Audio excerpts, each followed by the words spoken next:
He has little idea of the high price he'll pay for his affair.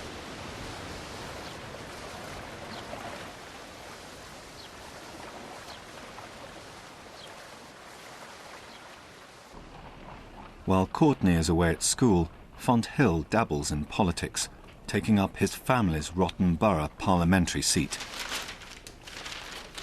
But he soon tires of the House of Commons. William Beckford wasn't cut out to be an actor in the great drama of politics. His abilities were unquestionable, but his mind was too expanded for the niggling details and double dealings of a political life. Instead, he sets his heart on a peerage and the title Lord Beckford of Fonthill. It will seal the family's rise from tradesmen to aristocrats. With the powerful influence of Chancellor Thurlow, it should be a formality, so the Royal College of Arms draws up a design. Young Beckford had a great interest in books of heraldry. His father's political fame didn't satisfy him, so he set out to find his ancestral honours on one side or the other, up to John of Gaunt. He was full of imagination. But while waiting for his peerage, Fonthill makes the mistake of writing letters, confiding his feelings for Courtney. Does he still really love me? Are the delightful days of Fonthill not yet elapsed from his memory? Does he still dwell with pleasure on the recollection of what passed in our subterranean apartment? And the letters fall into the wrong hands.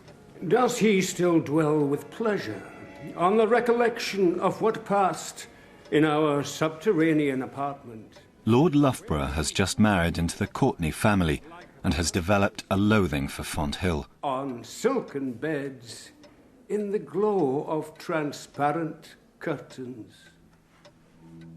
The very suggestion of guilt is enough to ruin Beckford in the eyes of polite society. I'd rather my son went up to London, paraded around with half a dozen Covent Garden whores. That would have done more than anything else to remove suspicion.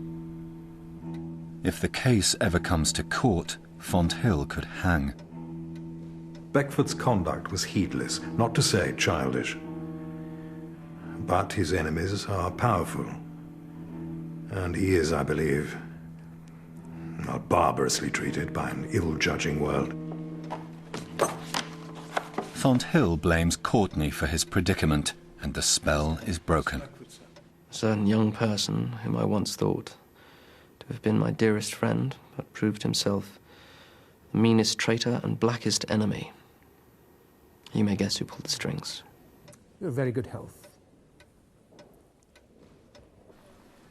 Fonthill feels compelled to take his wife Margaret and baby daughter into exile on the continent. There's talk of Jamaica, but his wife is pregnant again and it's considered too dangerous.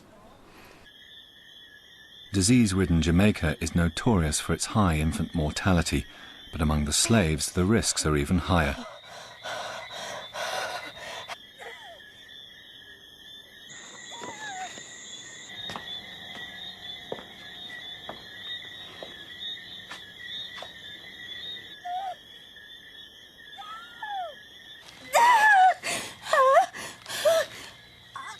With their heavy workloads and meagre diets, 1 in 3 slave women miscarry or lose their babies. Although planters have an interest in keeping their slaves healthy, their prejudices get in the way. Their women are delivered of children with little or no labour, and they have no more need of midwives than a female orangutan or any other wild animal.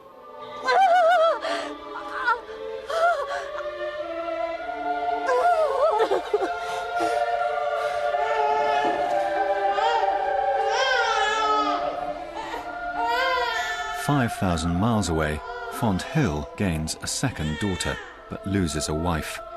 Margaret dies in childbirth. Fonthill's mother comes to visit him in exile in Europe and take his children into her care.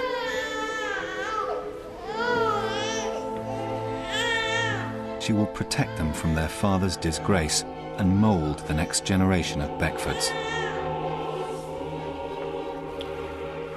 You do realise this is for the best?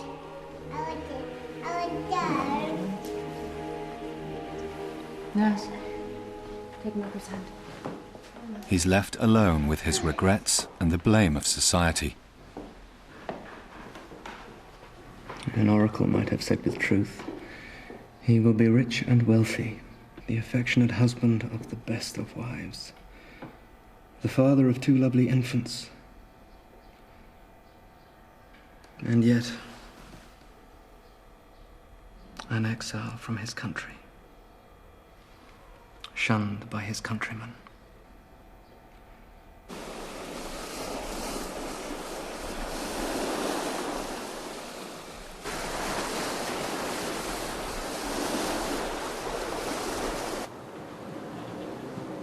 A brief, unhappy visit to England convinces Fonthill that it's too soon to return home. He is persuaded to sail for Jamaica.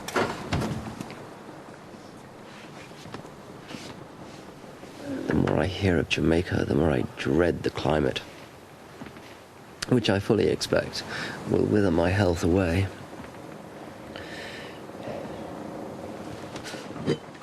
But Fonthill never reaches his sugar plantations because he jumps ship in Portugal. Seeing this, his business advisor, Thomas Wildman, is about to seize his chance.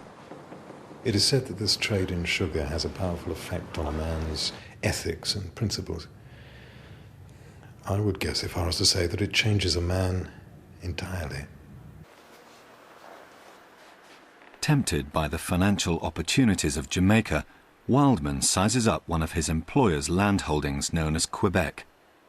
It was reported back to me from Jamaica that Beckford owned a fine run of virgin land at Quebec, which could be settled into a good sugar works at very little expense.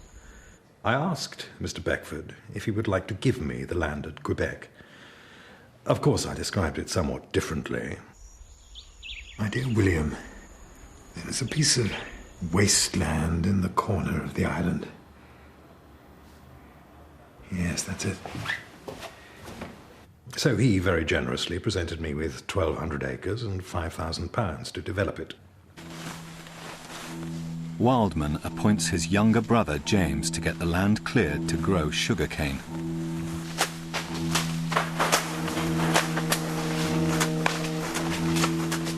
Within months, they've poached 823 of Fonthill's slaves, leaving the Beckford plantations neglected.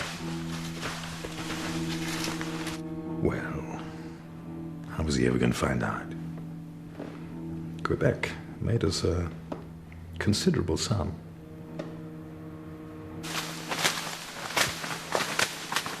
Jamaica is infested with creditors and agents who work for their own profit and not for that of the planters.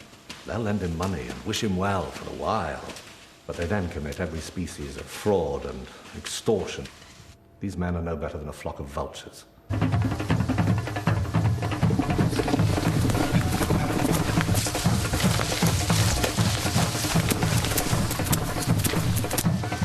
While absentee landowners risk being cheated, planters on the ground have their own problems.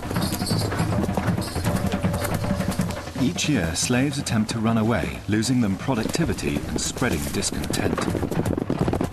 Some disappear for only a few days to see family. Others head for the mountains to join groups of rebels.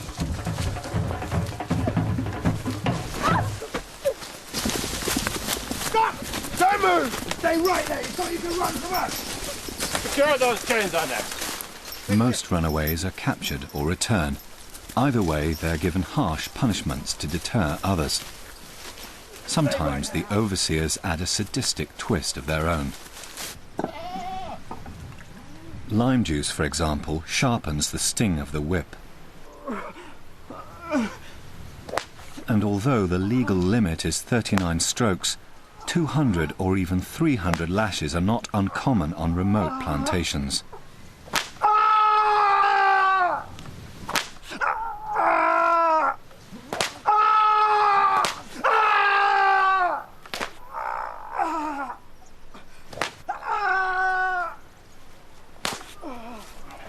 The Negroes are not burdened with the experience of anticipation, so the punishment when it comes is unexpected and sudden.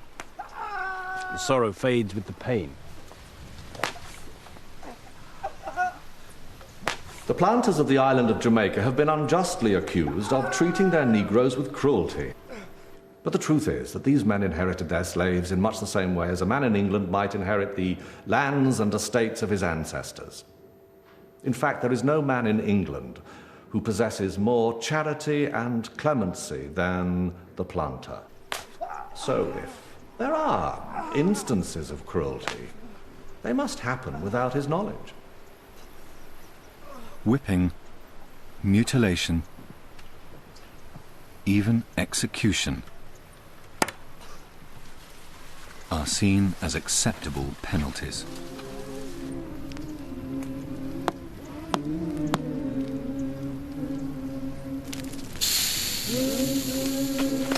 Hurry up! Master wants 100 pounds by noon!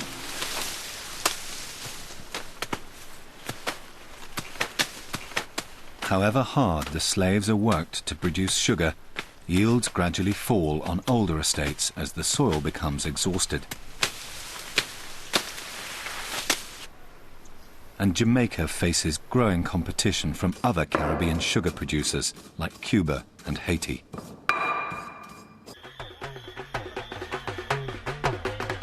Summerlee finds that his profits are dropping while his costs are going up.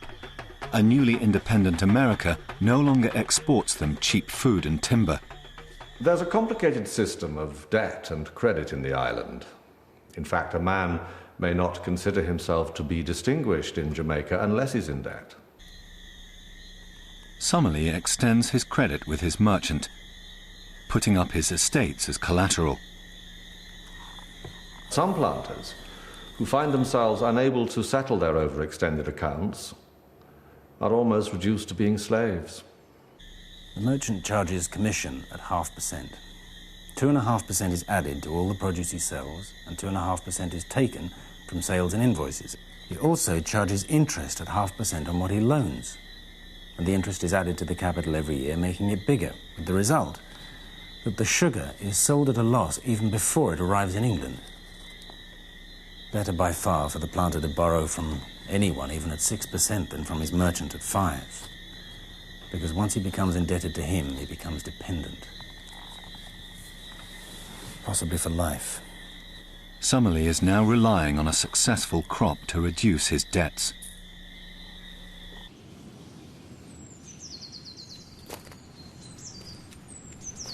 After years shifting restlessly across Europe, William Beckford comes home to Fonthill.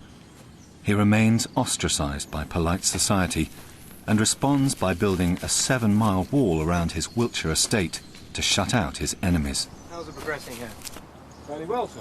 Yes. I have been hunted down and persecuted. So I retreated into the center of my gloomy circle like a spider into the midst of its web. Alone, Fonthill decides to emulate his fictional Sultan Vathek and build a pleasure tower. But it's destined to become something much greater. Yes, here is the position. Yes. Very attractive position.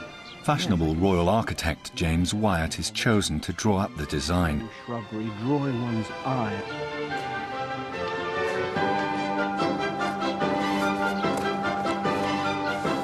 We are here, looking up the valley. Yes, we are here. The building shall be there.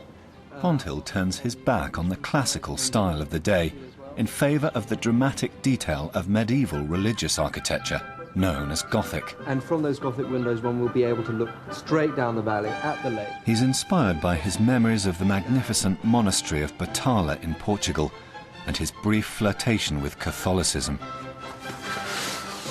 With each discussion, the design grows in ambition. I had wanted it to be the most spectacular house in England. Soon the building takes on the shape of a cross, with a nave, transept and stained glass windows. There is the magnificent oriel window of painted glass. There is the spiraling staircase up to the observation chamber.